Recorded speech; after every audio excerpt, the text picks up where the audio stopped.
Welcome to Kirsty and Briony's Comfort Zone. Welcome. I'm Kirsty. I am Briony. There we go. Another introduction. We nailed. did it. Nailed it. Hell yeah. Well, so, how are you today? I'm all right. I'm pretty good. I haven't been dreaming very much, and when I have been dreaming, they've not been very pleasant. So That's okay. I have had 3 dreams that I genuinely just cannot really remember what they are, to the point where when I went to send them to you earlier, I looked at them and I was like, I didn't record 3. What is this on my phone? I was like, I listened back to it and I was like, no, that's me. That's me.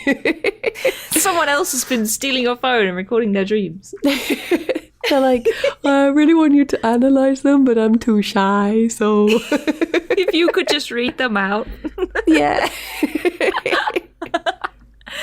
Well, that's good. You're the savior today. It's another Briony episode because Kirsty's brain just will not provide any dreams. See, I've had quite a few, like, what are referred to as unrecordable dreams. Whether they've been, like, just bad, Briony's dreams have been too sexy. Just sexy dreams. Really sexy dreams, yeah. And haunting as well.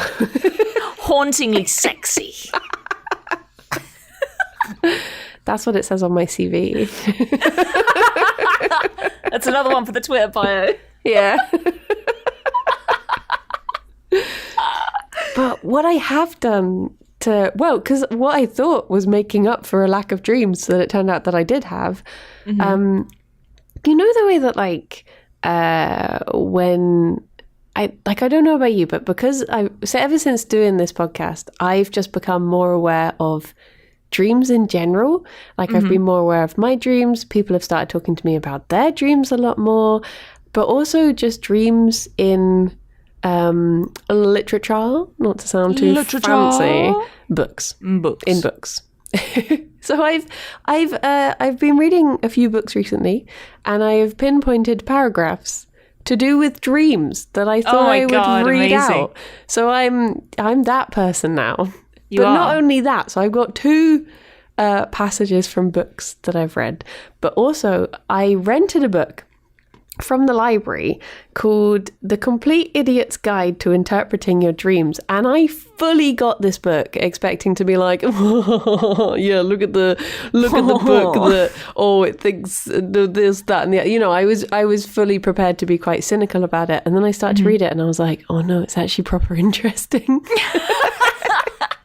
So I've highlighted some bits from that as well. I've used sticky notes. I've not got that far into it, but there's just a few things I thought I could bring to the table with it. So yeah, I'm interested to see what's in the Idiot's Guide, because I remember you saying when you got it, and yeah, I wanna know. I'm an idiot. I'd love to know what's in that book.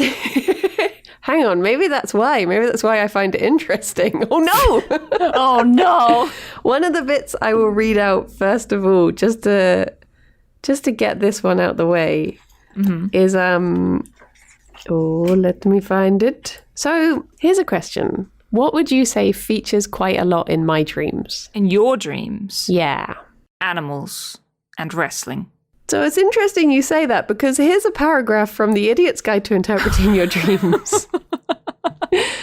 Perhaps there are many animals in your dreams. Animals are especially prevalent in children's dreams. Some researchers have suggested that a high percentage of animals in our adult dreams is a leftover tie to our primitive, cave-dwelling past and expresses some of the basic concerns about our survival. I was reading that and I was like, wait a minute. Wait a minute. So it turns out I'm still a bit of a cave dweller, and that's why my dreams are about animals, and probably wrestling as well. You know, that's quite primitive. Oh, there's nothing about school in there, is there? I've not come across anything to do with school, but the things I found mostly interesting were, okay, so there's this bit right at the beginning. Trying very hard not to turn the book too close to the mic. And it's basically, I'll sort of summarize it, but it says during the Middle Ages, dreams threatened people as possible messages from Satan. And rather than get caught red-handed entertaining the devil after hours, most dreamers kept their dreams to themselves. And I was thinking, okay, like, I fully appreciate that there weren't podcasts in the Middle Ages, but if there were, we wouldn't be able to do this one, because what if it was seen as witchcraft? Yeah, I mean, a podcast itself probably would be seen as witchcraft. Yeah, we wouldn't have to do much to be branded as witches, I don't think. That's true. But there's stuff in the book about how, like, dreams were seen as, like, messages or prophecies, and about how sometimes it was seen as, like, there's this bit that says, Ancients believed the closer you were to a deity, the easier to catch the dream scent. So sleeping in the temple was the surest way to produce a divine dream. So basically, I'm going to start sleeping in Luchasaurus's garden, and maybe he'll show up. Yeah. That's such a self-fulfilling prophecy, though. If you go out of your way to go to sleep in a temple, of course you're going to dream about, like, God and stuff. You're like, I'm going to sleep in my temple. I hope I have a dream about a deity. Ooh, of course you're going to dream about one. There is so much of this stuff that's like I think it was in Egyptian times, I was reading about how people would basically be like the gods would choose their chosen dreamers to talk through.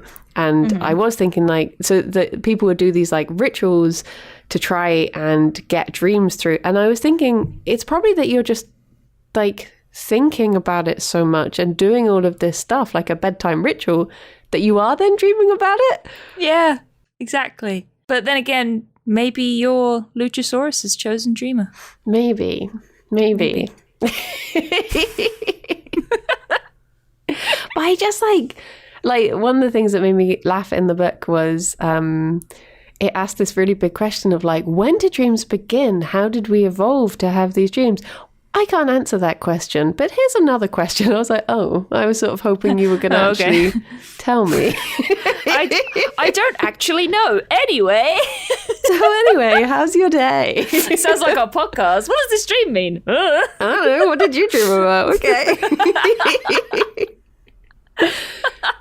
But yeah, it's just like, I mean, I then tried to look through, there's this book called, it's translated as The Hammer of Witches, but it's like an old, it's like the Malleus Maleficence or something, the original title is, but I can't think what it is. But it's basically like a guide to catching witches and witch trials and stuff.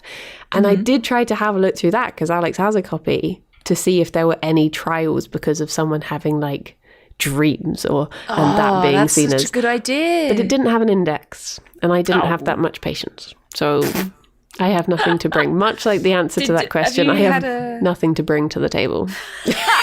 Have you had a little Google or anything? I did, but it just kept on telling me about this book called Hammer of Witches, She Dreams of Fire or something like that. And I was like, well, that's not what I want. Yeah. Huh. But I do wonder, because imagine there being a time like, so picture, ye oldie Kirstethi, or whatever the ancient version of your name is. And, she's sat there in her hovel. The floor's made of mud. The walls are covered in mud. Oh, perfect. No shoes. You're wearing a potato sack. And you've just woken up. And you've had a dream where, like, I don't know, like, Satan's popped up and just been like, hey, how's it going? Satan? Do you tell anyone? Would you keep it to yourself? Probably not. If I knew that people were getting burned at the stake for chatting with Satan, probably not. No. What if you had a dream where a goat talked to you? Well, I was trying to think of something less on the nose, but I guess that's still pretty on the nose. That's still pretty on the nose. I feel like I'd probably make light of it. I'd be like, oh, hey, I had this dream where a goat was like, hey, what's up? And people would probably stare at me and say, that's Satan. You need to be burned at the stake now, you witch. You've walked into the hovel bar, and the little peasant stopped polishing the glass. The little peasant stopped playing the little peasant piano. Everyone this is just going to be my recurring joke now. I live in a hovel and wear a potato sack. And everyone turns around, and then the barman's just like, "What did you say? What did you say you dreamt about last night?" A goat. Yeah, I did. What's wrong with that? Is this all right? Oh, she'd be a witch, she do. Oh, no, it's just a goat. Oh. You did tell me to kill people, but it's just a goat. Oh my god. Yeah, reading that book, I mean, this is more about witchcraft than dreams now, but I did flick through some of it. And oh my gosh, they thought witches were up to all sorts of really bad things. Oh, they did. That's my I love a summary. Witch, me. I definitely would have been tried as a witch, honestly. Like, oh, she's weird. She stays in her house all the time and talks to her cat. Witch! Yeah. Probably just even having a cat. Yeah. Oh, no. Dear, oh dear. Dear, oh dear. All this talk reminds me, have you seen the horror film The Witch? Spelt with 2 V's, The Witch. No, but... Oh, that's a very good movie. You should see it. Alex really likes it. Yeah, it's a good film. And I remember him going to see it and then coming back and being like, there's a scene with a bunny where the bunny's nose is going really quickly. Would the bunny have been okay? And then he was like, I looked it up and it turns out the bunny was probably just interested in something it could smell or hear. It's like, I'm glad you checked on the bunny afterwards. Oh, bless. But that's got a goat in it, hasn't it? It's got Black Phillip in it. Yeah. Black Phillip, the Satan goat. Is he the one? Is that the film that has the live deliciously or something? Is that, or is that a different film? It might, maybe. Spoilers, but basically in the end, Anya Taylor-Joy, with her whole family dead because of Black Phillip, runs into the forest and becomes a witch. Oh. And they all get naked and dance around a cauldron. It's great. It's like, hell yeah, I want to be a witch. Yeah. It's basically what I did all of lockdown anyway, so may as well get like-minded people involved. Exactly. Like, the whole movie's like, oh, witches are bad. And then that ending comes up and it's like, hell yeah, I could get down with that. That sounds great. I love the idea of being like a woodland witch.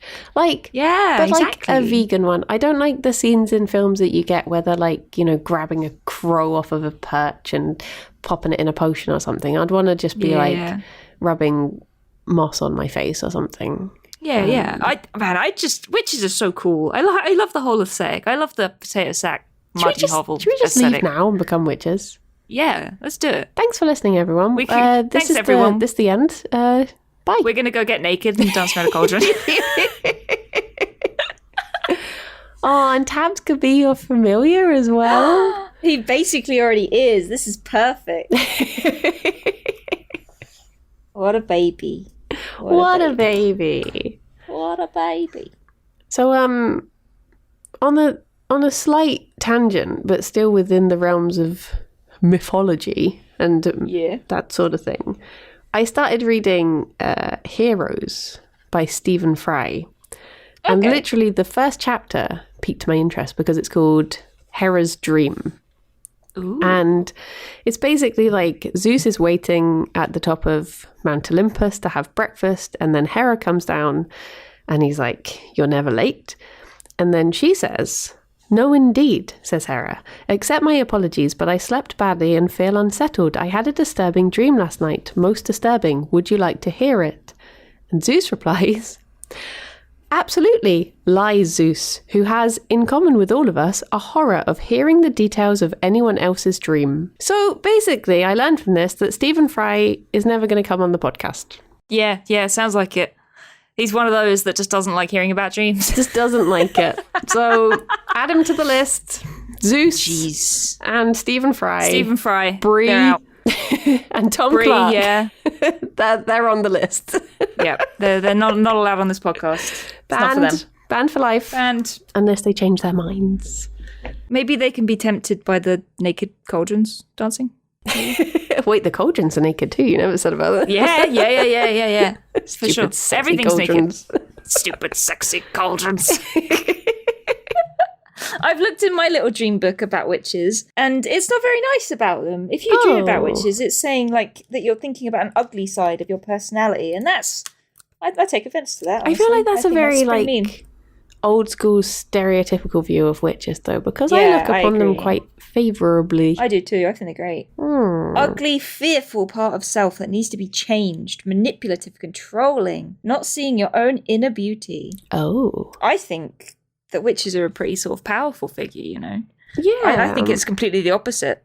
I love witches. I think they're so cool, and, you know, they don't give a shit. They're going to go and live in the swamp covered in moss. They do what they want. They don't have to wear bras. They don't have to wear bras. They're running around with no clothes, and they're just living their life in the swamp with their cat. Oh, it's great. Living the dream. If I could be a witch, I would be a swamp witch. I remember reading a book when I was little called Pongwithy. It was about a witch. And that was like one of my favourite series of books. Were they a smelly witch? I think she was. And then I used to watch The Worst Witch. There was just a lot of stuff about witches that I saw very... Yeah, they had like a very positive... Like, I wanted that. I think her familiar was a hamster. Ah. I can't remember his name. But yeah, I always thought like, that's what I want to do when I grow up. Yep, I want to be a witch. I still do. Oh my goodness. Get there one day. We're already having the dreams, you know, that's part of the training. Exactly. And we just need to count ourselves lucky we're not living in the Middle Ages. We're allowed to talk about these things now. Yep, I hope. We're going to have people knocking on the door with torches and stakes and pitchforks. Oh no. You're coming with us. Gonna get thrown in the pond. See if we float. Well, did you want to listen to a dream that I have no memory of? I do. It's time to hear about wrestlers and bunnies. I don't think there's actually any wrestlers in this week. What? I know, but then again, like I said, I don't really remember it at all. So there may be one might have snuck in. All right then, disguised we'll as a goat. Okay, let's do it. Okay, here we go. I had this dream that I was staying at this university. It was one of those like big fancy universities, and I was staying with this family. It was like the son and the daughter were both going to the uni, I think, and the dad was David Bowie, but he was like played by him, but it wasn't actually him. And he was saying about not wanting to go and see this film because it was gay, and I was just like, oh. So I was having breakfast at the time, and I stood up and I reached for a croissant and I said, well, I did my dissertation on gay cinema, so I'll be very interested in going to see it. And then I like flicked my hair and walked out. And then I went to see Jane, and she was working on a like board game. I think that's what she was studying. She was like, I've improved Scrabble. But basically the Scrabble board is like huge, like the size of a table, and there was like these just massive blocks, and she was like, you have to fill it all in. And I was like, how are you gonna, like, some of it's like 32 letters long, how are you gonna fill it all in? But I didn't want to say, so then I was like, oh, what if you at the end of your turn had to put like a blank like a a piece that blocks out one of the squares. So you're slowly trying to like block each other. And yeah, I don't really remember anything else other than I saw an old friend of mine and I gave them a hug and I was like, I'm not testing positive anymore. I can hug people now. Other than that, yeah. Yep. Bye-bye. So there you go. That little giggle at the end. I'm not positive anymore. I genuinely don't remember what friend it would have been. That dream was so cute. I don't know why David Bowie. I love that you were just sassing David Bowie. I flicked my hair and walked out. I grabbed a croissant and flicked my hair. What does it say about me that even when I'm like, that clearly you've said something very horrible and I'm going to leave your house and tell you I disapprove, but I will still accept a free breakfast, thank you. I will take the croissant and leave. You probably like leave, then walk back in and just grab it slowly. Or grab the whole plate. Good day, sir. You do not deserve croissant. I did my dissertation on gay cinema.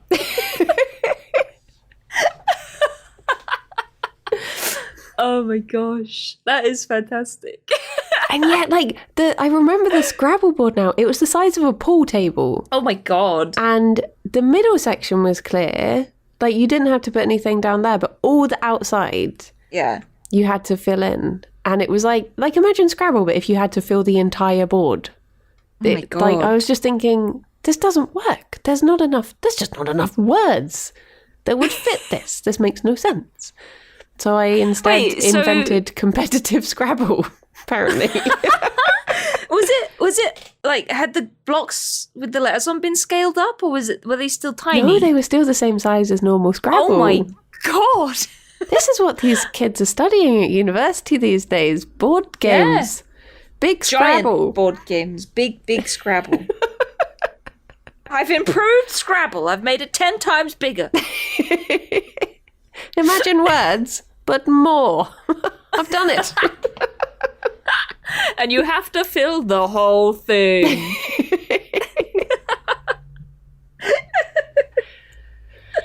But yeah, it was strange. I can't think of any meaning from it whatsoever. No, me neither. I just love it. It's just like a really happy, floaty, like, well, I disagree with you, but I'm going to go about my day. And then you go off with your croissant and then you see your friend. Give them a hug. I mean, I am testing negative now. So that's just a very, that's just an on the nose thing, I guess. It really feels like one of those dreams that you have when you're sort of just about to wake up, where it's just lots of random stuff that just keeps shooting around in your head, right? Yeah. Yeah, just the rest. Get the rest out now. Just everything. Throw everything at her right now. Croissant, breakfast, hungry. David Bowie.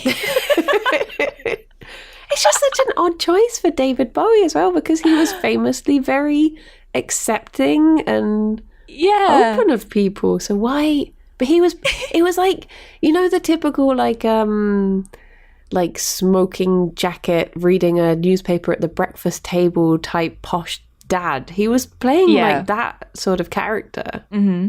Yeah. So it was David Bowie, but he was in a role. Yeah. He was acting. Can you think of anything that made you think of David Bowie? Like, have you seen anything or listened to his music or? No, he's just come out the blue. He's just there. Yeah, he's just always there in my mind. He's always there. Oh dear, he's taken the place of the wrestlers this week. Yeah. But no, honestly, I can't think of any meaning for those. I think like they're just, maybe you're just thinking about people. Maybe you were hungry and then you were like, I'm not positive anymore. And that's good. Watch. Before going to bed at some point last week, I did watch a Vine compilation, so that's probably where the croissant came from. star. We're going to drop my croissant. It's probably that simple. Oh my God. And maybe there was like a David Bowie song in there. Maybe someone was playing a board game or something. I don't know. It's probably just... This is what I mean. Like when people say, what does my dream mean? It's like, fine compilation. They had a croissant. It means that you were looking at Vine before you went to sleep. Yeah, in my professional opinion. Wait, should I look up a meaning for croissant? Oh yeah, it's probably like a pastries or something. It'll probably just be like food, or breakfast. Yeah, food, breakfast. I want to see how wildly different any sort of meaning will be. Oh no, what if you find some really deep meaning and I'm like, oh my gosh, it's true. Oh, Freud no. said that if you dreamt about croissant. Oh no. Okay. Oh jeez. Okay, what do we got? Vegetables, sugar, sandwich, spices, salt, meat, lollipops, frozen food, oysters, pasta, pie. This feels potatoes, like my pickles, winter rice. soldier waking up words now. Pickles. Sugar, pickles, candy floss. I'm here. I'm ready. Who am I fighting? Hello. I don't think there's anything for pastries. There's cakes. But other than that, no. So you're an outlier. Oh, breakfast though. These may suggest your attitude to a new project. It's worth recalling how these foods were eaten. So you were eating it while you were sassing David Bowie? Yeah, I ate it sassily. Sassy. Maybe I'm feeling very bold and sassy at the moment. Alternatively, your mind may already be thinking ahead about what to make for breakfast in the morning. That sounds more likely. Because I have literally been thinking, because I go on holiday tomorrow, and for like weeks, all I've been thinking is Sainsbury's do these bags of vegan pain au chocolat. And Ooh. I want to go and, I mean, that is what I am actually doing after the podcast is recorded, is going to Sainsbury's and buying those. Well, so I it's think probably we just found that.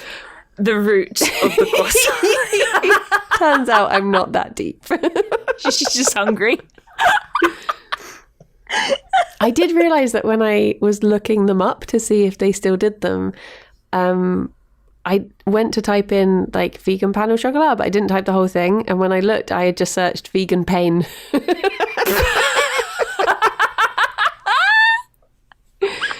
Just the things I must go through.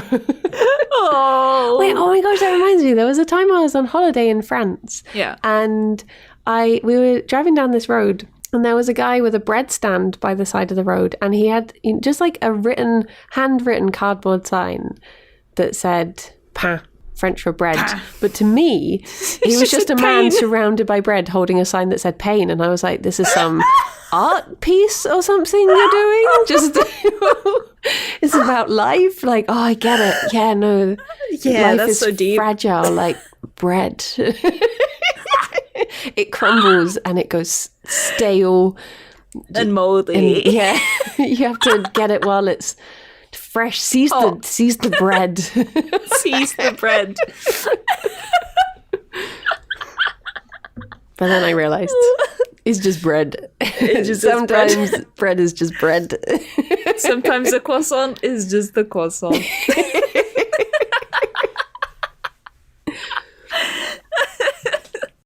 I want the bread guy on a t-shirt.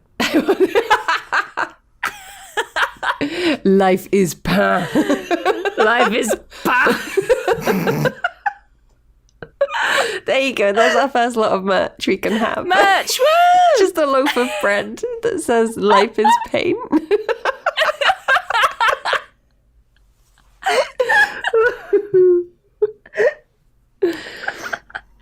I've noticed that my next dream is like really short. Yeah, I wonder what it is. Can you remember anything? I remember that the next two involve nieces and nephews. Okay. But that's all I remember. Well, let's find out. Okay. Let's do it.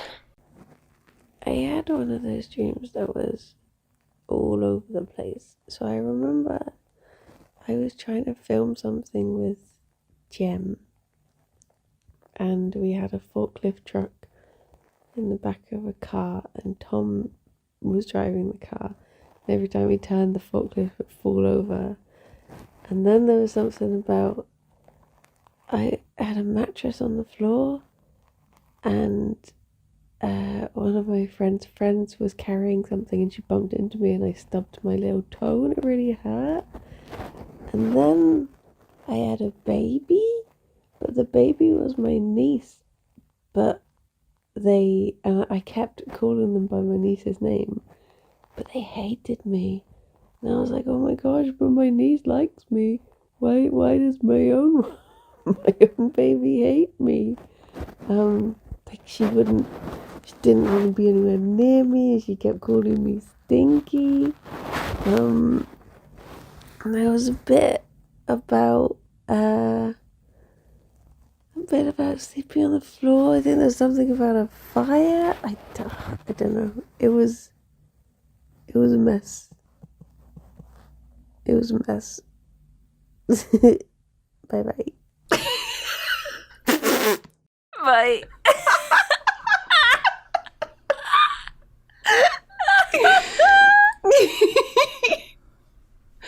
One thing she kept calling me stinky. One thing I have to apologize for is I got a new phone, and the mic is different to where my old phone is, so I think I kept on brushing the mic, so it's a bit rustly. Oh, Russell White. Russell? I actually think I know the meaning of this. Do tell. So I think what it is because so I have 2 bunnies that are my babies. You do? And we're going to be trying to bond them with a 3rd bunny. And I think that's what it's about, is that I'm worried that I'm going to get this new baby who is like babies I know. Yeah. But what if she hates me? I think that is the connection. Aww. Yeah, I can totally see that. She is not going to hate you. I hope not. She will not hate you. You've met her already. Yeah. She's feisty. She's like a lot feistier than I thought she would be. So I'm slightly like, oh, is my baby boy, is he going to be able to deal with having 2 feisty women in his life? Aww. Bless him. He's the boss though, isn't he? So I think he'll get on it. In title, not in anything else. He likes to think he's the boss. It's so funny the way that Fionn will just steal food literally from his mouth, and he won't do anything about it. Aww. But when I first hand him the food, he'll like grunt at her and tell her off and be like, it's mine. But then after that, he's just like, but you can have it. I mean, that's cool. You can have some. I'm done. But yeah, I think that's what it is. And I do remember the bit where, I don't remember what friend it was or what friend of a friend it was, but I do remember that they almost walked into me, and I went to the side and I stubbed my toe, and they kept on being like, oh my gosh, are you okay? Are you okay? And I was just like, yep, I'm fine. But stubbing your toe was horrible. It is. I was not fine. I was putting on a brave face. Well, honestly though, getting meaningful and deep now, but you put on a brave face all the time. Even when you're stressed, you always do. So you're worrying about getting this new bunny, but you're obviously a little bit anxious about it. And obviously excited too. Yeah. And I bet you're just like, you gotta be like all smiley and like, oh, new bunny. But you're like, oh my God, what if they hate me? What if they call me stinky? What if they... I love that is what my brain comes up with as being like the worst thing. The worst thing you could do. They called me stinky. Stinky, I can't believe it. But I do just remember it being like this tiny version of my niece, because my niece is like 10 now, but in the dream it was like back when she was like 2. When kids do go through that sort of phase of they don't hold back, they are mean to you, but it's not like they're just testing the boundaries really, and they don't really have developed ways to express themselves, so they do just like, I remember one time my niece just whacked me on the head, and I was like, dude, why? And she was probably just trying to say like, I want to do something else, or I'm hungry, or I need to poop or something, but she didn't have those communicative devices, so it was just like, I'll smack you and you'll figure it out. That's fair. That's one way to do it. Yeah. And I guess in a way it is like that when you get like a new animal, because you don't know how to communicate with, like, I know my bunnies very well now, so I can tell usually what they're feeling or what they want. But when you meet a new bunny, it's like learning that all over again. And you do sort of test your boundaries and like what she's like and how she sort of acts and stuff. Yeah. For sure. There is that little sort of period when you need to get used to them and they need to get used to you, and sometimes they call you Stinky. But you will work through it. Yeah. I have just realised that so much of the time I dream about animals because I'm primitive. And then the time I'm actually dreaming about animals, they're not animals. Yeah, they're humans. Brain, what are you doing? It's trying to be less primitive, but it's like secretly, we're still going to be dreaming about animals. Just all the animals. All the animals. All the animals. It's so weird, like the baby dream. I've had dreams where I've like randomly had a baby there as well. Yeah. I've had a couple of those fairly recently. I think there was one that I had where I was in like a flat on my own and there was this baby. And I was like, oh, geez, I've got a baby. What the hell am I going to do? Did I make that? But then, did I make that? And then my older sister was there and she was like looking after it and trying to sort of teach me. And in the end, she just kind of took over and I was like, whew, dodged a bullet there. So you can keep it. You seem to have a nice bond now. Maybe you keep it. You keep it. I'm fine. I'm fine. Honestly, I don't need it. I'm worried I'm going to regret this. But what does your book say about a baby?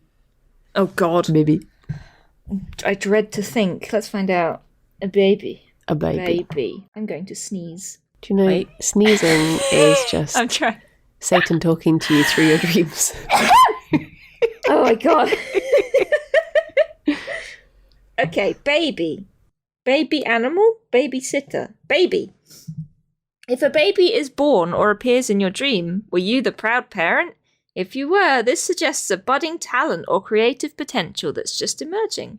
If you give birth to 2 or more babies, it may symbolize groups of ideas or personal talents. On the other hand, it could suggest that you need to lavish extra care and attention on your brainchild if it's to be a success. Oh. If the dream baby is premature, the message is stressed further. Yeah, it just seems to be an idea, it seems to think. I mean, more bunnies is an idea. It's an idea I had a while ago. It's a good idea. Just more bunnies. More bunnies. And it's like, you need to think about this idea. Okay, I think more bunnies. I think, yes. More bunny. Good idea. Yeah, but the other book says it represents a new beginning. So it's going to be kind of, it's a new beginning for the new baby, for Pink. Yeah, it's like a new bunny. Possible stage of life as well, because it is very new. Like, I've never had a trio. I've always had pairs. So, I think trios are very different. It's a whole learning experience. It's exciting. I can't wait to meet her. No, just have to hope it all goes well. Well, I guess I can report back next podcast. Hopefully it won't be. So I had another stress dream about the bond again. I had another stress dream. There were babies everywhere and they were all saying horrible things about me. I love the way I also just casually at the end was like, oh, there was a fire as well, but I don't know. Did you say that? I completely missed that. There was just a fire. I just said something like, oh, I slept on the floor and there was a fire, but I can't remember. This being called Stinky is more stressful than a fire. Yeah, that's what stuck with me.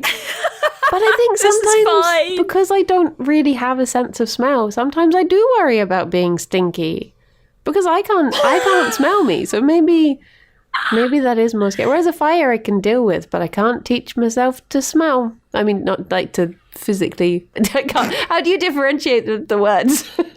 I can't teach myself to inhale the smells. To inhale the scents. Not to. I can teach myself to be smelly, I'm sure. Yeah, pretty easily. Well, you've never smelt bad when I've seen you, so you're doing well. Woohoo! Woo! I have a sense of smell. I smell all the time. I genuinely made myself lightheaded the other day because I was trying to smell Squeak. Aww. And were you just sitting there sniffing your hamster? Yes, I was sat in with her and I suddenly could smell menthol. And I was like, is it her? So obviously she's low to the ground because she's a hamster. And I put my head, well, I should have just picked her up, I realise now. But I put my head down to her and I was like really intensely sniffing, like, can I sniff if she smells of menthol? And then because I think my head was upside down and I was sniffing and suddenly I was just like, woo, what a rush. I just had to take a moment, like, oh. Oh my God. I used to sit and smell my rats. Aww. Because, like, they used to have a lot of felt like hammocks and stuff in their cage, and when they got washed, the rats would smell like washing powder. So I would just smell them and be like, Aww. You smell good. It turned out it was my new trousers. I ordered trousers and they turned up smelling of they smell menthol. like menthol. Why? And I only found out because I then was like, oh, I should show Alex my new trousers. And I put them on and I walked into the next room and Alex was like, now I can smell menthol. And we were like, oh, it's the trousers. Why the heck did they smell like menthol? I don't know. I guess they just, maybe it's like, you know, the way that supermarkets put all the fresh stuff at the front of the shop because they want it to be like, this is a nice fresh shop where fresh things are. Maybe they want like a positive association for when you take your trousers out of like, oh, new trousers, fresh, woo, so that you'll keep going back. Maybe it's like, because I think smells do play a part. It's like when they say if you're trying to sell your house to like bake bread or cookies the day of the showing so that people are like, I like this place. I don't know why. I'm hungry. Is that a croissant? Ooh, is that David Bowie? What?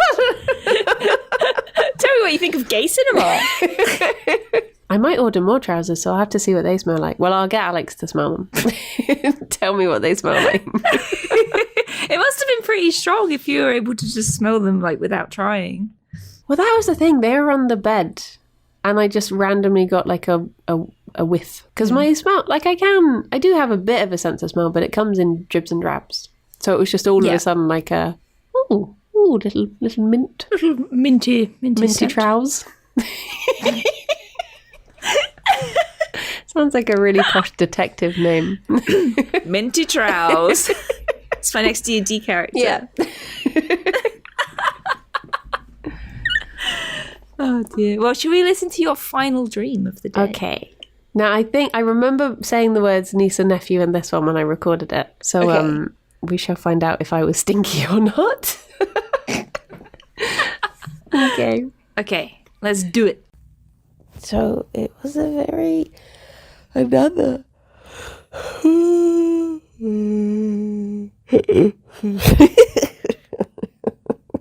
sorry.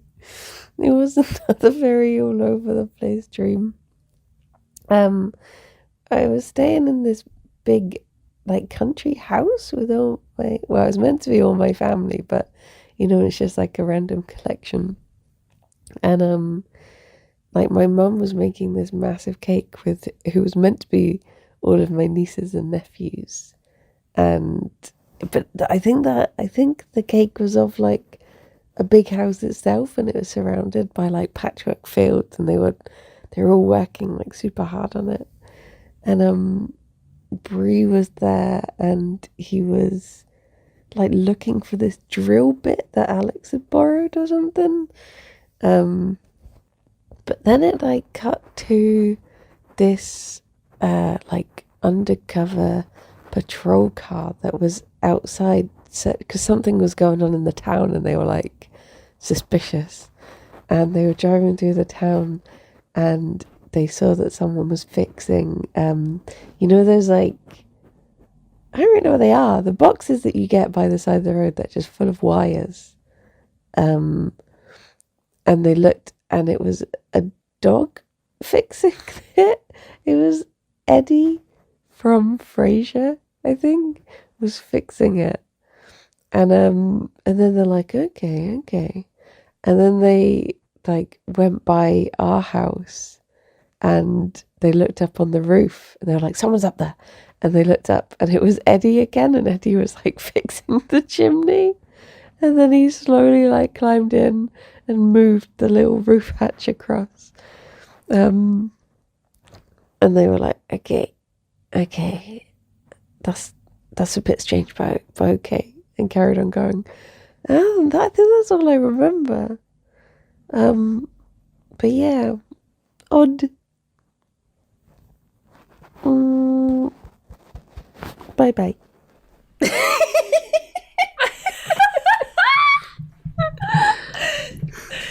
Oh my god! It's just a dog fixing the roof. What's weird about that? What's weird about that?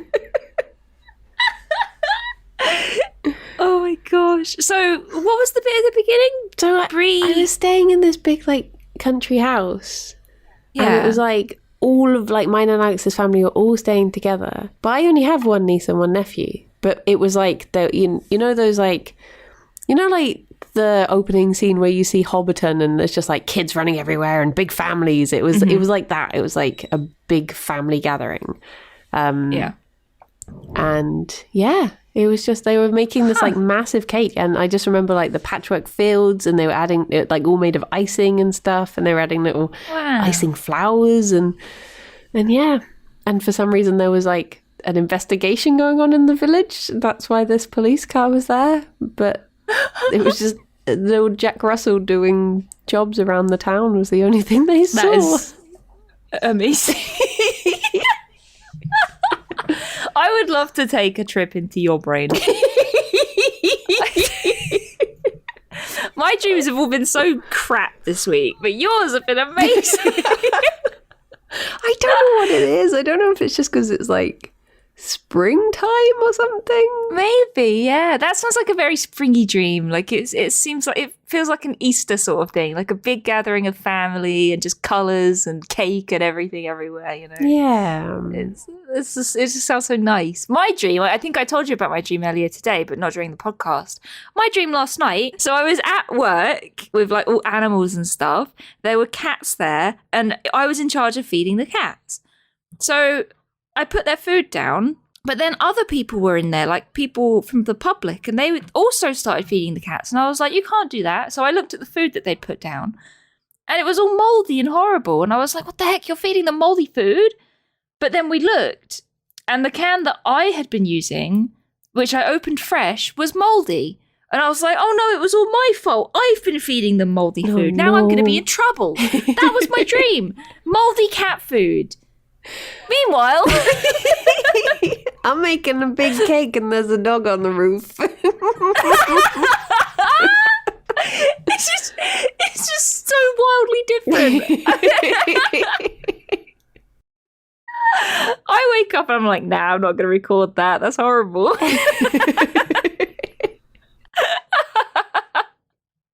Oh, so your dreams. Send them over.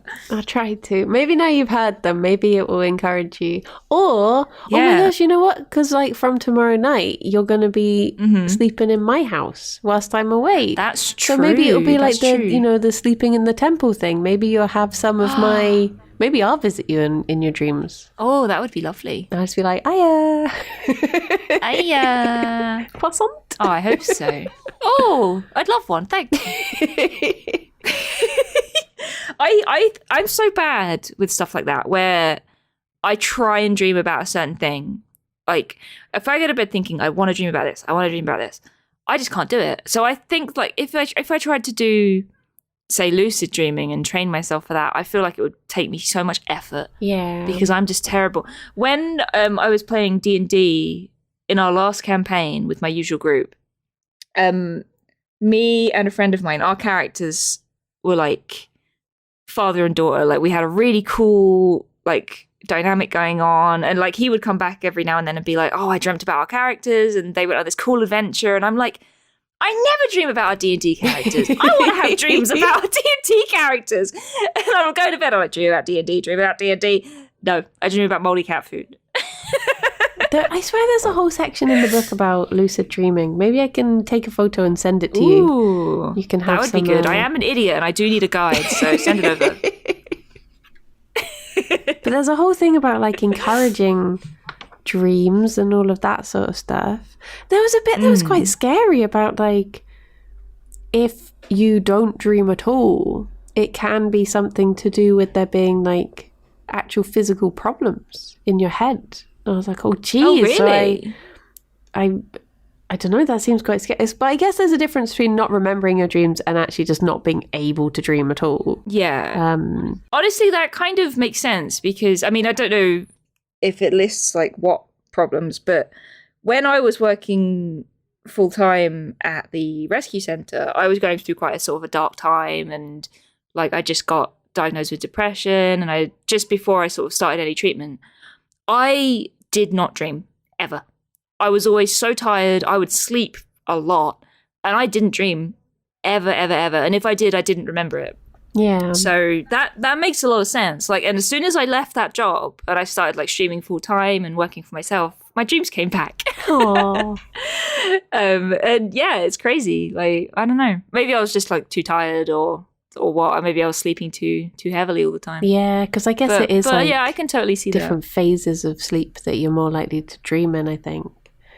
There's one bit in the book that I it's right at the beginning, and it's like, dreaming, what is it to you? And it says that they selected people and they asked how they define dreams, and this made me laugh more than it should have. But here's a selection of quotes from people about what dreaming is to them.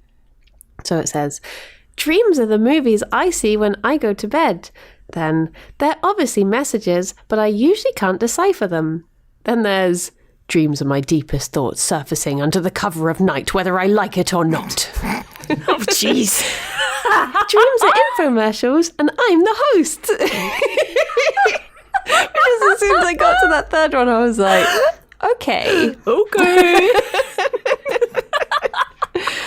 Under cover of night. Under cover of night, my deepest thoughts, they surface.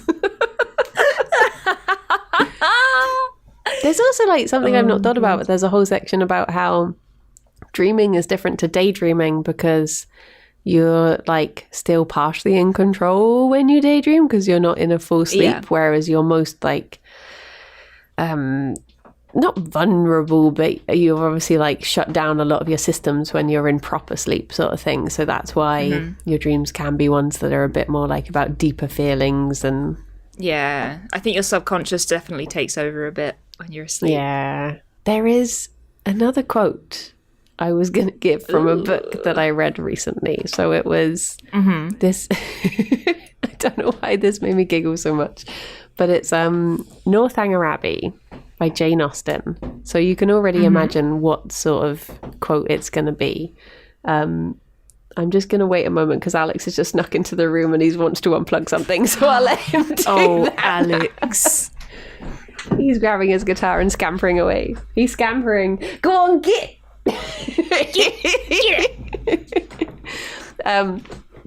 Yes, Northanger Abbey by Jane Austen. So I'll try and read it in my most Jane Austen suitable voice. But basically, the beginning of the chapter is that the main character is at a dance and she's met a man and they've danced together. A man. So it says, they danced again, and when the assembly closed, parted, on the lady's side at least, with a strong inclination for continuing the acquaintance.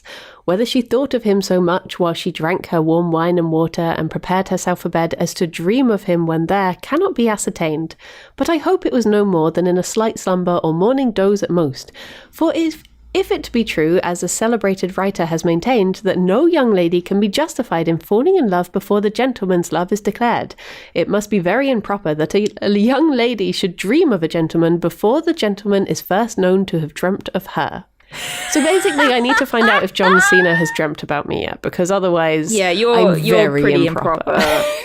Yeah, you've got a lot of people to apologise to in that case. I didn't realise how improper I was. There's a long list of wrestlers that I need to apologise to at this rate. You better start writing some letters. I didn't think I'd be doing this video, but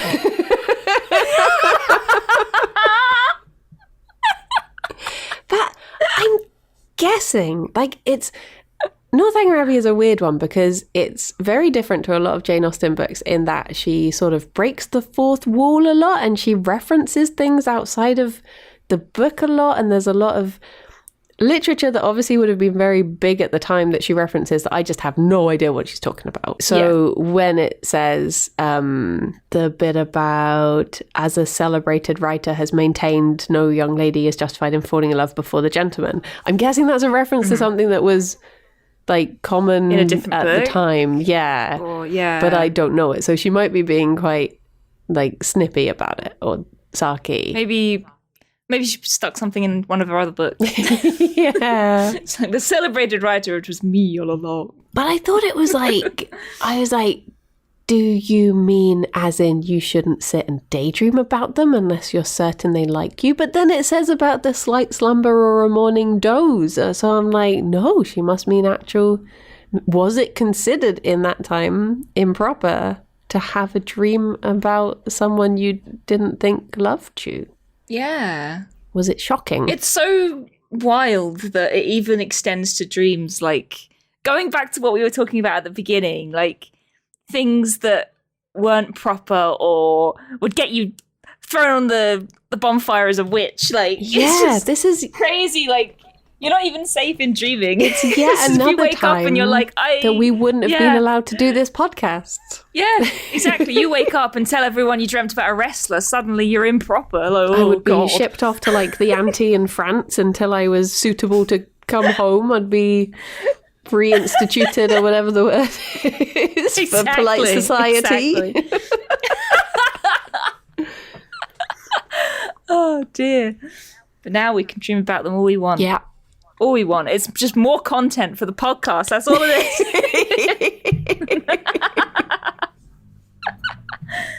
Oh my goodness. Have you had people say to you, if you've said like, oh, I've not really had dreams, have you had people say to you, oh, just fake one?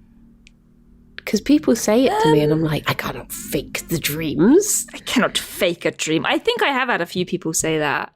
But that just seems so, I don't know, pointless. I think it has more meaning if you come out and say, like, I didn't really dream about anything, and that's happening because of so-and-so, so-and-so, you know? I quite like hearing, this is going to sound weird, because usually I don't like listening back to or watching back anything that I do, but I do actually quite like hearing back my dreams because it's just such a weird part of your brain. Mm-hmm. Which, thinking about it now, like, because I've started watching Severance now, and oh, good. So whereas Rithian had very like clearly connected dreams when he was watching it, these are the dreams I have whilst I watch it. Yeah. But it is interesting, that part of like, obviously no spoilies, but I guess it is interesting having a part of your brain that is, I don't know, I guess like your dreamy brain takes over when you go to sleep and you can't access it. It's a similar kind of thing. A wakey brain. Mm-hmm. Yeah, that's essentially like kind of what happens in the show as well. Like, you know, they go to work and they're basically asleep until they come back out. Like, they're just not there. And so it's so weird. It's such a good show. If anyone's not watched it, go watch Severance. So good. #ad. Have you seen all of it now? Yes, I have. I can't wait for the next series. Oh my god. Oh, has it been next season confirmed to have another one? It has been confirmed, I think, as far as I know. It better be, because it... Oh, is it no spoilers. Okay. Because it's so good. I am enjoying it. I didn't think I would. I put it off watching it for ages because I was like, it's not really my sort of thing. But no, it is. Yeah. I watched it on your recommendation. So I would have just blamed you if I didn't. So, yeah, exactly. That's fine. The opening as well. Do you ever skip the opening to the show, or do you always watch it? For some reason, we always watch it. Yeah, because it's so good. Yeah. Like, the music is so good and the animation is fantastic. And the whole sort of opening of it, I think what the person who did it, this is now a TV podcast. So the artist who created the opening, I think they were given the score and they were given a very rough outline of the show. So they weren't like given the script or anything. Yeah. And they made it entirely from that. And it's just so good. It's very like abstract and dreamlike in itself, the opening to the show. And I love it. It's so good. Do you remember when so cool. we were first coming up with the idea of what sort of podcast we wanted to do? And it was like MacGyver, and it was just anything we would talk about, but then they'd put like her or woman or something in it. Woman. We should start Severance. We get on this early whilst there's probably not enough podcasts about it. We just do the cheeky switcheroo. That's it. We're a Severance podcast now, everyone. Severance. We're going to watch every episode and tell you what we think about it. An ever-evolving podcast. Something different every week. Oh my gosh. But no, I'm glad you're enjoying it though. So good. Yeah, I just finished watching something. So, you know when you're in a bit of a TV lull? So it came along at a good time. Yeah, I'm in a bit of a lull at the moment. Now we finished that. Yeah. So I've heard good things about Dark. The German show. Dark's another one. I saw episode 1 of that, but then we kind of dropped off, so we need to go back to it. Yeah. But I have heard good things about that. Sip said that it was a very good show. I also want to watch all of Frasier, which is probably why Eddie, the dog from Frasier, was... Well, I was actually talking about him recently because someone in my Discord said that they saw a dog called Moose, and it's one of those weird facts that I always have at hand is that Eddie was played by a dog called Moose, and then he was taken over by his son Enzo, who played Eddie for a while. Aww. And then they both retired together, and they lived with the dog from As Good As It Gets. Oh my god, that's amazing. And this is why I can't remember my times tables, because my brain is full of this. Full of facts about TV dogs. Yeah. I wouldn't have it any other way.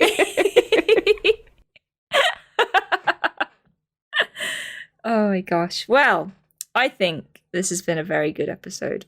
Even though I didn't dream about anything, you have filled the gap with your wonderful dreams. So thank you.